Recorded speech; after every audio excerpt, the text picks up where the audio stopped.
Before we begin, a quick listener advisory. This episode includes sometimes graphic accounts of domestic violence. If you or a loved one has experienced that, please use discretion while listening.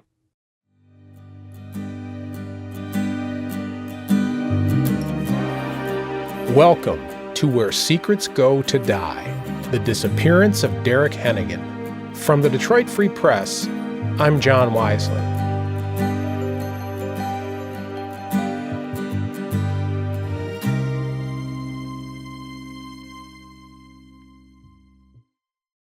When we left off last time, we were talking about the blue jug that we'd found in the woods. We thought that it might contain evidence of human remains. It didn't, but those woods remain an important part of this story, especially because they were so close to the home of State Trooper David Moeggenborg.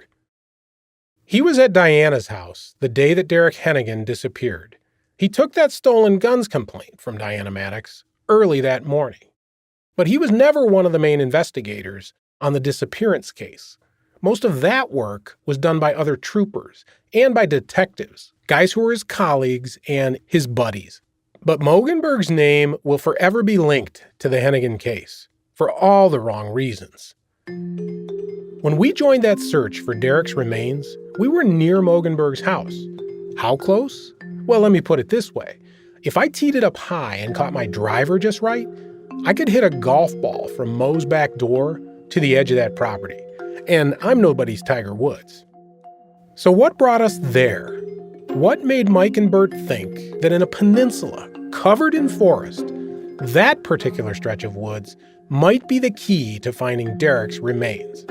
Well, it came from a tip from David Moeggenborg's daughter, who recounted following her father into those woods one August day in 2014. I saw this. I thought it looked like a body. And then when I looked up, I saw him and he was glaring at me across the embankment. It was just like, it was a cold look, like nobody was there.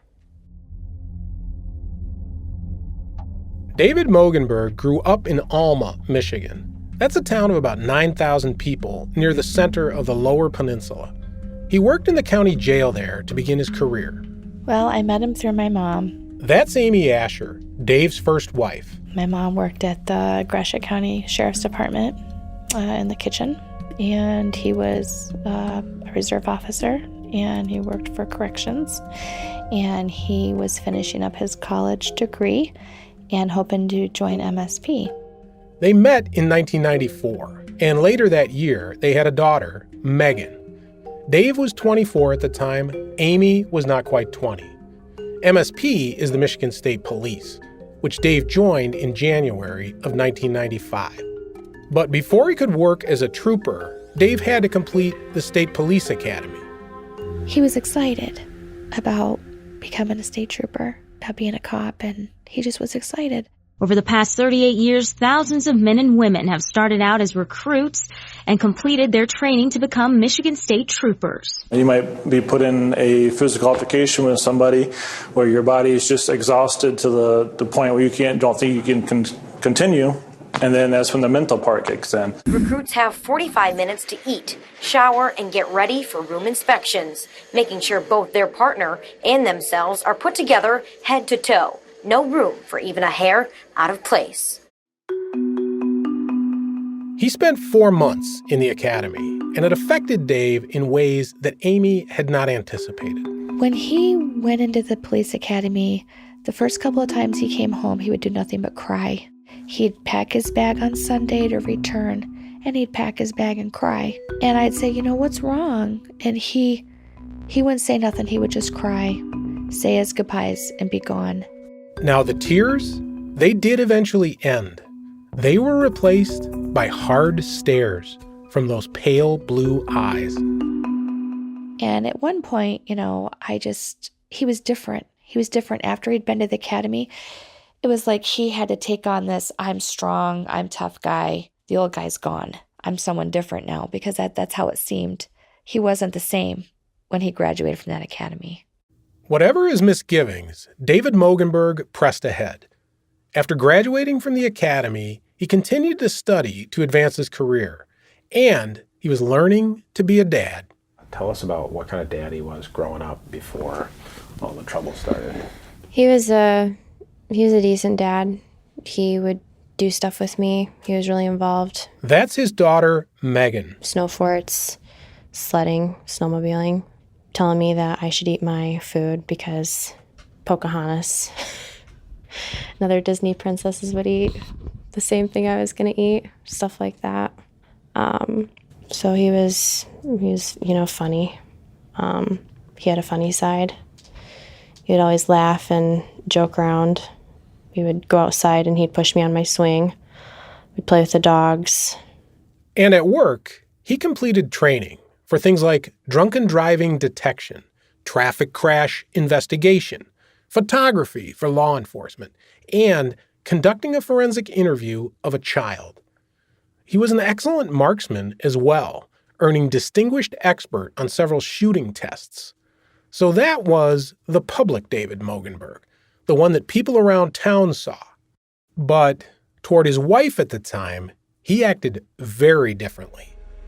Just a heads up, if you've been affected by domestic violence, some of this will sound familiar, and it may be difficult to hear.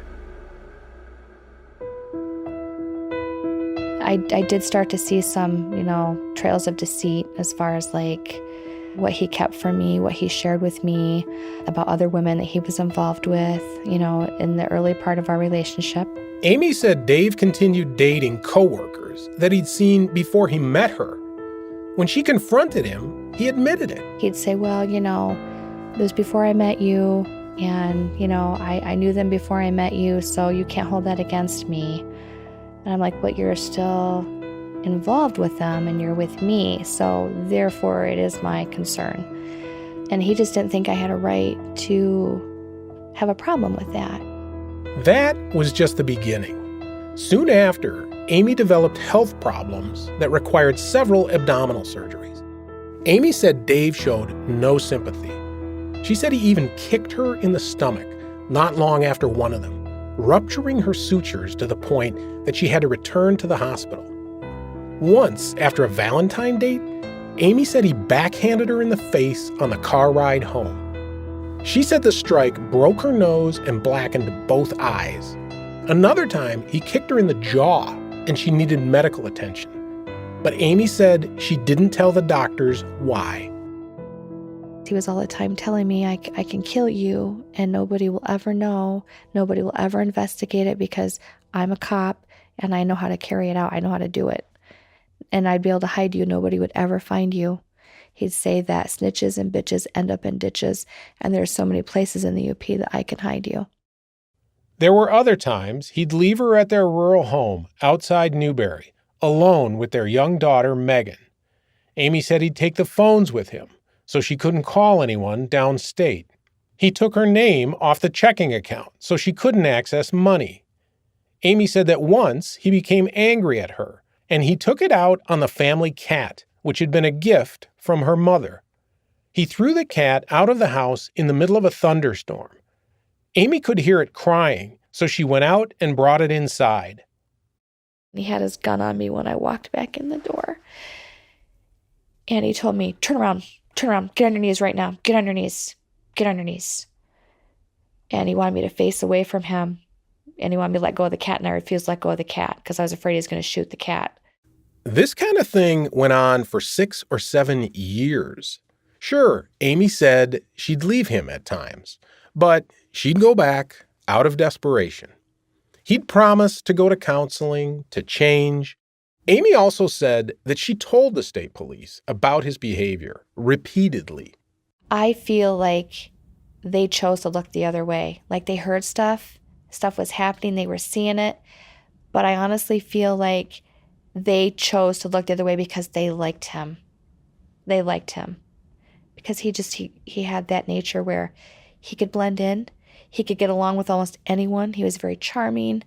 So in the beginning, it was very hard for them to believe that the stuff I was alleging was true. I mean, I understand that, but I had no reason to lie about it. and wish that they would have listened. I wish they would have listened. Amy eventually did divorce him, but she still trembles sometimes when she talks about him. And Meghan said the divorce changed her relationship with her dad as well. And after my mom and my dad had separated, I was like 6, 7. I was like 7. Things started to go downhill. His whole demeanor towards me changed. Like, he was angry, dismissive. He would put me in a closet and lock me in a closet if I had asked for my mom. And I'd cry and cry.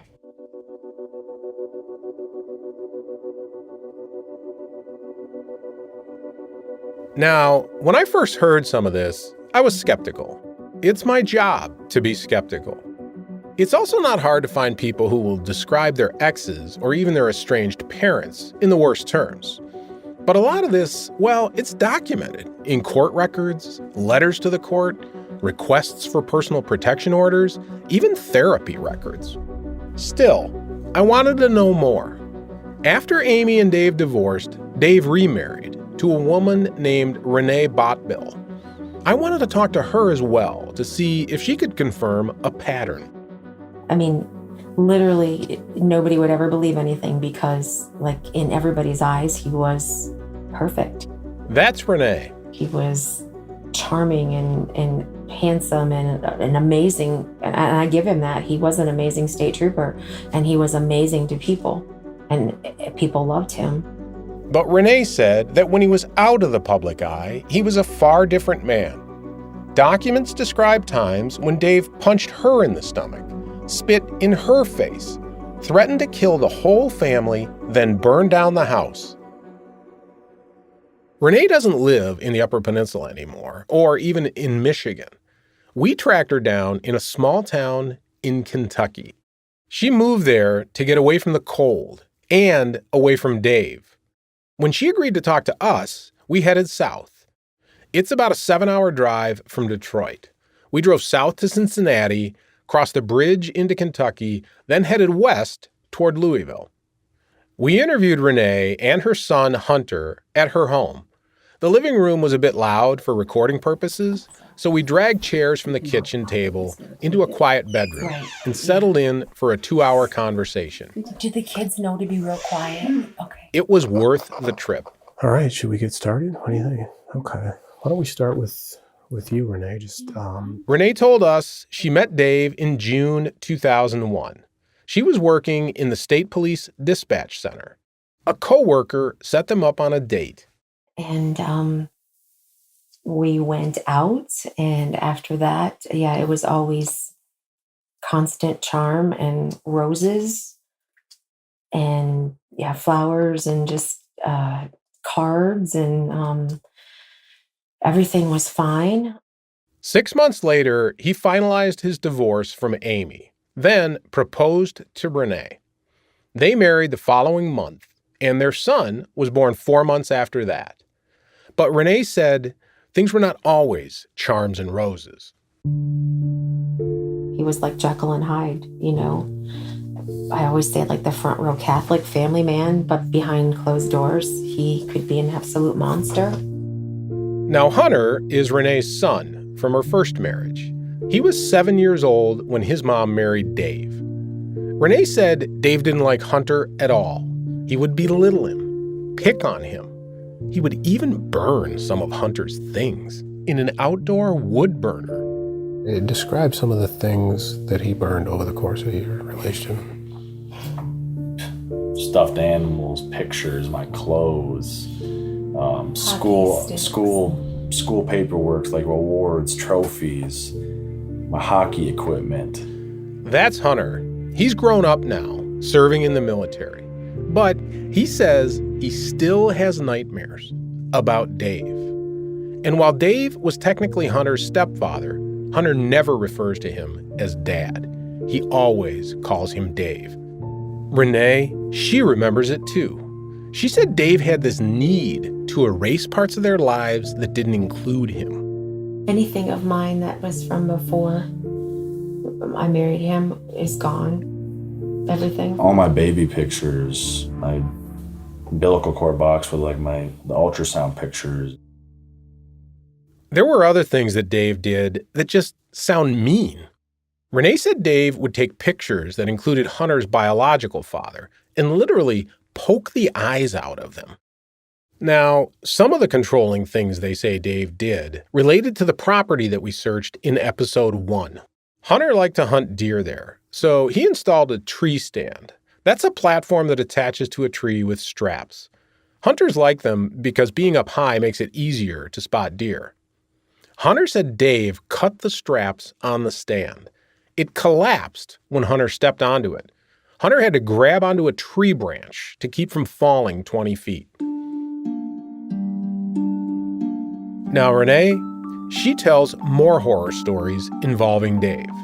In addition to physical abuse, she said he was mentally abusive.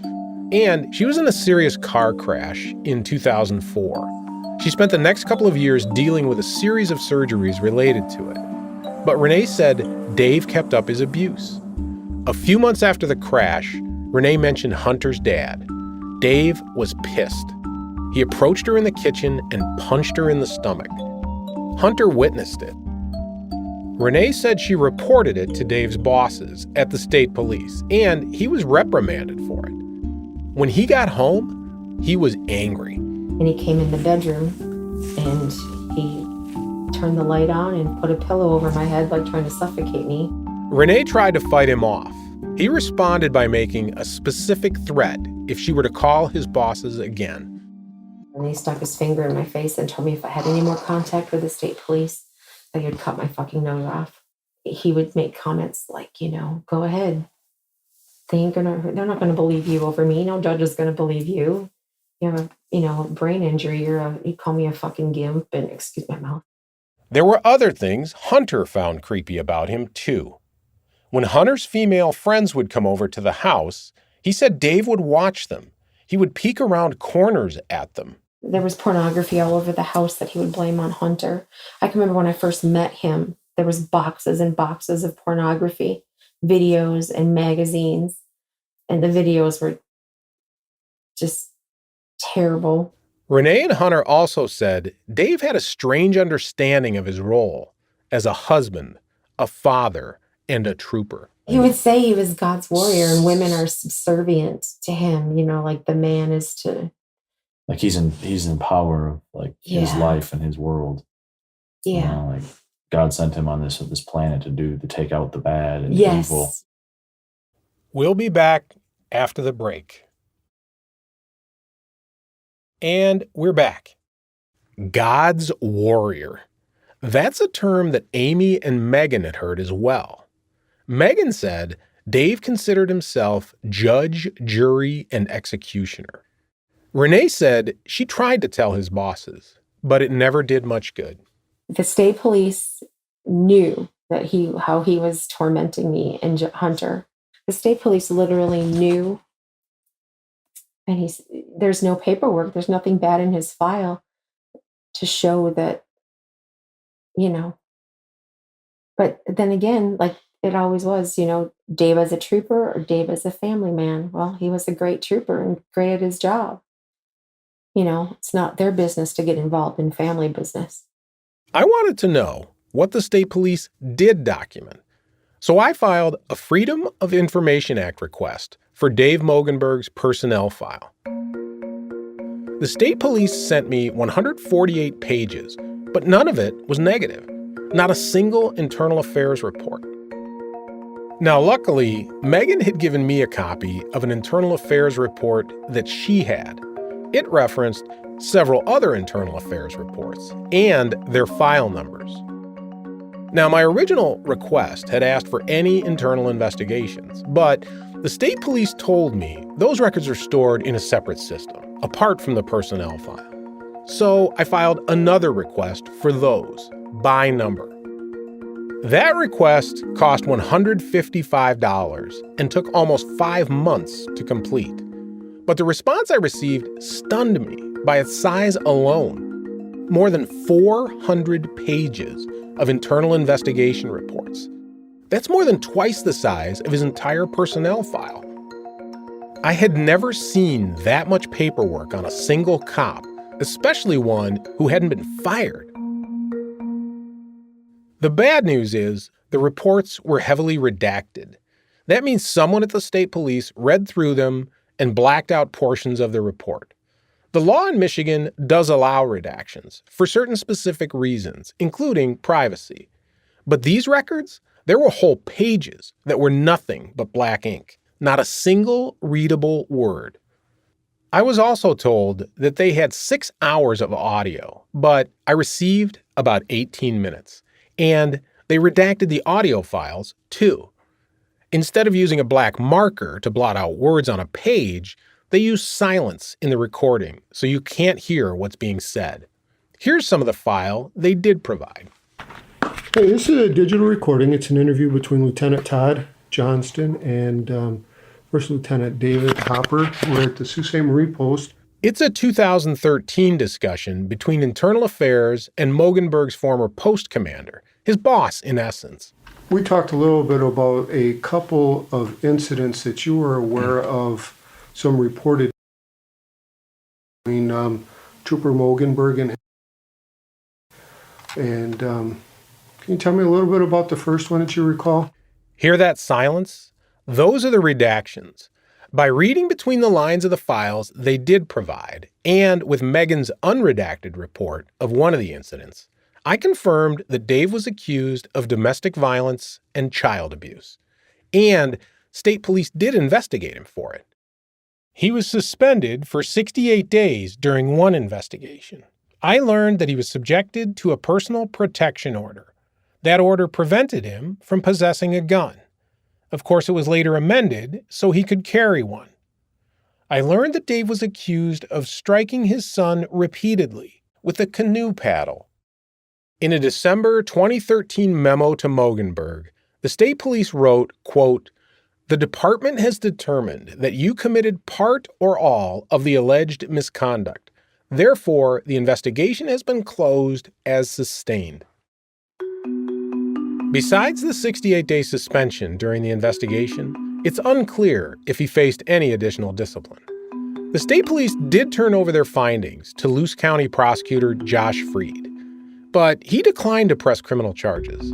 He called the accusations against Moeggenborg troubling, but said there wasn't enough evidence to prove child abuse. Now, some people in the UP might suspect he caught a break because he's a cop. Freed even addressed those suspicions in a letter, declining to press charges. Quote, "I would like to take a moment to attempt to clear up any concerns regarding cover-ups, conspiracies, or bias," Freed wrote. "To the best of my knowledge, I have no history with any of the individuals involved in this report." End quote. Freed said he saw nothing improper in the investigation. About 9 months after Freed wrote that letter, Moeggenborg was under investigation again in neighboring Schoolcraft County. This time, he was accused of stalking and harassing Renee. By then, they were separated and in the process of divorce. The report on this case that the state police sent me was heavily redacted, though a copy I got from the county prosecutor was cleaner and easy to follow. Renee said Dave wanted to continue their relationship, and she didn't. She said he texted and called excessively about stuff unrelated to the kids, and even staked out their home once to see if they were around. He left lengthy voicemails, he insulted her, and he threatened her. He frequently propositioned her for sex. She said she was afraid of him and ended up getting a personal protection order. An investigator for Child Protective Services wrote to the detectives. She wanted to know if there were services Moeggenborg could get through the Michigan State Police. Quote, "It appears that Mr. Moeggenborg is not thinking rationally, and I am very concerned for the safety of the entire family." End quote. She also wrote, quote, "He feels he is untouchable as far as law enforcement and rules are concerned." End quote. The state police redacted those lines from the report they provided to me. The Schoolcraft County prosecutor, Tim Noble, reviewed the report and wrote, quote, "I do not see enough evidence to warrant prosecution," end quote. Reading these accounts and talking to Renee and Hunter, Amy and Meghan, I got the feeling of déjà vu. Their stories of living with Dave were remarkably similar. But despite all of the turmoil in his personal life, some of which did get investigated, he never gets fired. From what I could tell, Dave Moeggenborg's troubled personal life wasn't enough to end his career. You still see evidence of that idealistic young man who was excited about being a cop. In 2009, Dave, or Mo as his colleagues called him, even won a life-saving award. A drunken driving suspect attempted suicide in his cell. Dave and his partner spotted the man, and they raced to save him. The man was unconscious when Dave and his partner revived him with CPR and then helped load him onto a stretcher. The man survived. Here's another interesting career note. Dave scored a spot on the Executive Protection Unit for then Michigan Governor Rick Snyder. Those troopers are kind of like the Secret Service agents who protect presidents. But Dave's family troubles continued, and the strangest story about them came from his daughter, Meghan, whom he'd had with his first wife, Amy. Now, she was just a kid when her parents divorced. Meghan said her father had been abusive towards her. She lived with her mom downstate. But by August 2014, Dave's second divorce was final. Dave had been ill, and he invited Meghan to come up to visit him. Meghan agreed. She was 19 then, and remember, this is now 6 years after Derrick Henagan disappeared. Meghan said she expected to spend time with her dad. Her dad, he had other ideas. His main concern at that point was his now second ex-wife, Renee. She had come by the house while Dave was away to pick up some things she got in the divorce. Dave was furious, and Meghan, she was blindsided. Well, he got me all the way up there, and it wasn't to spend time with me. He wanted me to guard his home. And once we got up there, he was acting really weird, saying that, he was wanting to show me where all the guns were. He had a gun for each doorway, like by the door. He told me that if she were to come to the house, that he wanted me to drop her with the gun if she were to come in the house. Meghan said she was shocked by her dad's request. She struggled to process what he was saying. I told him that I was not going to do it. And he says, well, if you're any kind of daughter, you will. And I told him that, I didn't have to do that. I would call the cops if I had a problem. He looked at me with this blank expression, and he said, Meghan, I am the cops, and I'm telling you, drop her. Her dad then tried to teach her how to shoot a gun. She said she was scared. She didn't feel comfortable. He wanted me to shoot her with a rifle. He had it loaded. He kept it loaded. He looked at me and he said, if she comes in here, I want you to not even think about it. I want you to shoot the wall or the window. He's like, make it look like a struggle happened. He's like, then I want you not even thinking about it. Just aim it at her and pull the trigger. Meghan said he told her not to worry about it. He said to call his friend, a local sheriff deputy. Together, they would take care of everything. Meghan said she was freaked out by what she heard. Her dad's behavior took an even stranger turn one afternoon. I was at the clothesline, and I had just gotten finished hanging stuff up, and I saw he was all dressed up in camo, and he was in his boots, his hiking boots, and I followed him out there. He didn't know I was following him because, I was just going to catch up with him. And he walked through the woods, like out by the horse barn. Meghan said Dave walked through some woods on his own property and then crossed a road into some other woods that were on public land. He walked clear to the embankment, the sandy embankment, and I followed him out. I got probably midway, and I had called for Benny, which was his dog, and he had turned around and saw that I was coming behind him. And he was like, what the F are you doing following me? I was like, I thought I'd join you for a hike. Dave reluctantly agreed. As they walked, Meghan said she spotted a single shoe, a pink and black sneaker. It appeared to be a woman's shoe. She thought it was odd, but she kept walking. And all I can remember is, who would leave behind a shoe at the embankment? And when I looked down the embankment, I saw this, I thought it looked like a body.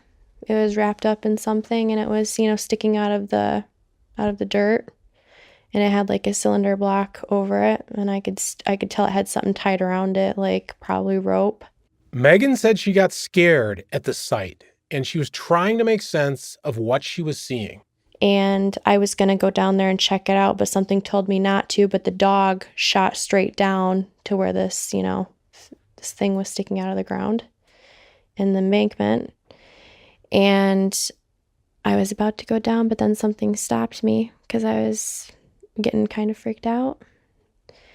And then when I looked up, I saw him, and he was glaring at me across the embankment. It was just like, it was a cold look, like nobody was there. Wasn't like it wasn't my dad. The dad that I knew and grew up with for like 5 years. He was a different person. Meghan said Dave walked deeper into the woods, and she followed. I was like, why are we going through here? He was like, I like to come out here to think. He's like, people come out here. He's like, I know we buried a few animals. He's like, and people bury their cattle out here. And I'm like, why? As they walked, it got dense there with pickers and tall brush. Meghan eventually described a clearing in the woods where she saw what appeared to be man-made graves. There were like about four of them, and there was like an aisleway where we were standing between them. At this point, Meghan had never heard of Derrick Henagan, though she would soon start Googling missing persons in the area and come across his name. But as she was standing out there, she was trying to understand why anyone or anything would be buried there. Her dad did say that people bury animals, but Meghan said these mounds had the distinctive look of graves. And he come to look at this one, and there was literally, he was taking sod, cutting sod from his yard and putting them on these humps. And it looked exactly like someone was laying underneath the settled dirt. And the dog had come up. The dog, was nosing around, and he started digging at one of these humps, and some black plastic tarp got exposed. That's what got my heart rate up when we spotted that blue plastic jug from episode 1. Here we are out in the middle of those same woods, and there's this plastic thing sticking out of the ground. I thought for a minute maybe we were seeing what Meghan had seen. It didn't turn out that way, but it did make me think we were onto something. What was going through your mind as you were standing there? What were you thinking you were seeing? I thought I was seeing a burial site for people. I even asked him, what is this? And he looked at me and he goes, he's like, if you tell anyone about what you've seen out here today, he's like, I will go to the house. I will kill your mother in front of you and then kill you. A month later, I tried to OD because I couldn't live with what I saw. And then I couldn't live with being threatened and being scared. I think about that moment every single day. I carry it with me. I mean, I'd never in a million years think that my dad would do something like that. But I've had to live with the reality now for probably 6 years.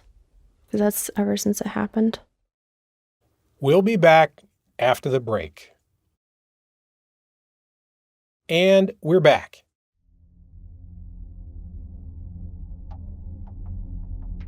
Meghan said she didn't tell anyone right away, but eventually she confided in her mom, Amy. We got into a discussion about how her dad was acting, and then we got home, and, we had to get to the bottom of what was going on with her, and she finally told me what had happened in the woods. When Amy found out, she tried to convince Meghan to report what she'd seen. I said, we have to report this because we don't know what that is, who was out there, or at least have it investigated. And she was scared to death. She's like, no, we can't do that. We can't do that because he'll come after us. And I'm like, what do you mean? And then that's what she told me. He had threatened to kill both me and her. Meghan said she eventually did report what her father had asked her to do and what she'd seen in the woods. We see evidence of that in the reports the state police provided to us. So, I mean, we put our trust in, his superiors, MSP, and they didn't care. And they should have cared. One member of the Michigan State Police who did care, David Moeggenborg, when he got wind of what she'd done. Meghan, it's Dad. Call me back right away. We can talk. I don't know what your games you're playing, but you are out of control. If I don't hear from you within an hour, I am calling and canceling car insurance, and I'm going to come and pull that plate off that car. That's a voicemail David Moeggenborg left for his daughter. Meghan said she was genuinely worried that her dad might try to harm his second wife, Renee. So in addition to telling the state police and the county prosecutor about what her father had done and said, she also warned Renee's family, specifically Renee's mother, Marion. Marion called Charity, a woman that Dave was dating at the time. For Dave Moeggenborg, that was the final straw. He called Meghan again. Meghan, it's Dad. What you have now done is unforgivable. So I don't know what you're doing, but you're a goddamn traitor. And you are now disowned from the family. Don't call me. Don't call Charity. Don't call anybody. You're on your own. I will never forgive you for being a goddamn traitor. This was really hard for Meghan. She still had some good memories of her dad from when she was a kid. She'd visited him in the UP to try to patch things up. But now, he's calling her a goddamn traitor. And that word choice haunted me from the very first time I heard it. Goddamn traitor? Who calls their kid a goddamn traitor and disowns them in a voicemail? A traitor is someone who betrays a confidence and helps the enemy. That's like Benedict Arnold tipping off the Brits what the Americans were up to. He didn't call her a liar. He didn't claim she was delusional, that she was making stuff up. He called her a traitor. So is it possible to think that David Moeggenborg, a state trooper trusted to guard Michigan's governor, could be connected to the disappearance of Derrick Henagan? It's a question I've wrestled with in reporting this story. Domestic abuse is awful, and the psychology behind it is very dark. But murder? Or the cover-up of one? Or more? Meghan, she obviously believes that he is capable of it. Her mom, Amy, thinks so too. And when I asked Renee and Hunter about it, they felt the same way. Do you think he was capable of being involved in the disappearance of Derrick Henagan?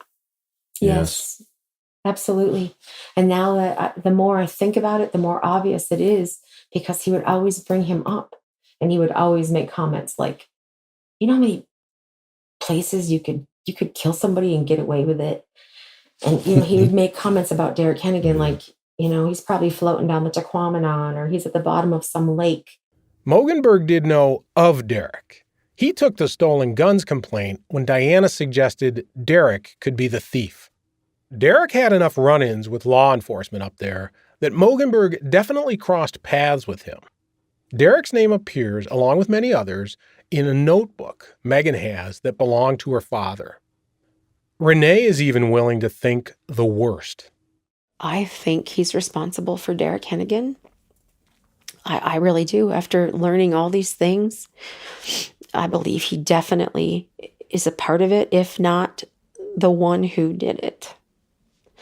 I believe that. I believe he is capable of that. I know he is capable because of the things he has done to me and the things he has said to me and the looks he has given me and the way he's treated my son Hunter. I mean, he literally, we were driving home from Lower Michigan, and he looked at me and said if he could kill Hunter and get away with it, he would do it. And I looked out the window, and I was like, tears rolling down my face, like, how could this man say that to me? And I believe he's very capable of it. But what possible motive would Dave Moeggenborg have to be involved in the disappearance of a man like Derrick Henagan? Next time on Where Secrets Go to Die. She literally laughed in my face, and she said, well, I'm not worried about it because I got Mo in my back pocket. I said, huh? She's like, I told you I have Trooper Moeggenborg in my back pocket.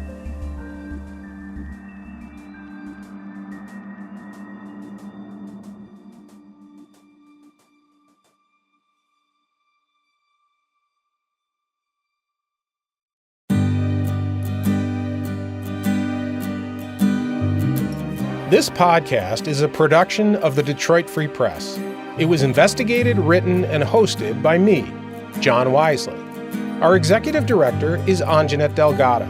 Our executive producer is Darcy Moran. Kathy Kalashevsky is our story editor, and Jim Schaefer is our managing editor. Nicole Avery Nichols is editor of the Detroit Free Press. Sound design and mix by Garrett Tiedemann. Original theme music by Camilla Cantu and Brian Castillo. Thanks to associate audio producer Robin Chan and development and contributing producer Tad Davis. And a special thanks to former Free Press photojournalist Kathleen Galligan, whose initial reporting was instrumental to this story. Outside audio in this episode was provided by 9 and 10 News, WLUC TV6, and Meghan Moeggenborg. For more on this story, including photos, videos, and source documents, see our Where Secrets Go to Die show notes. If you have a tip for me, you can send it in an encrypted email to wiselyj@proton.me. To support investigative journalism like this, become a Detroit Free Press subscriber. Also, be sure to rate and review this podcast. That's a huge help to us. See you next time.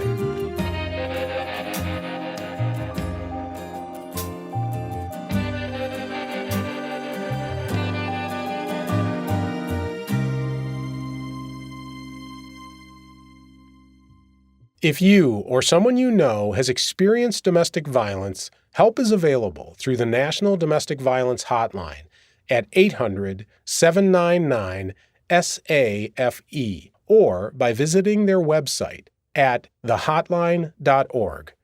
For help with mental health, visit samhsa.gov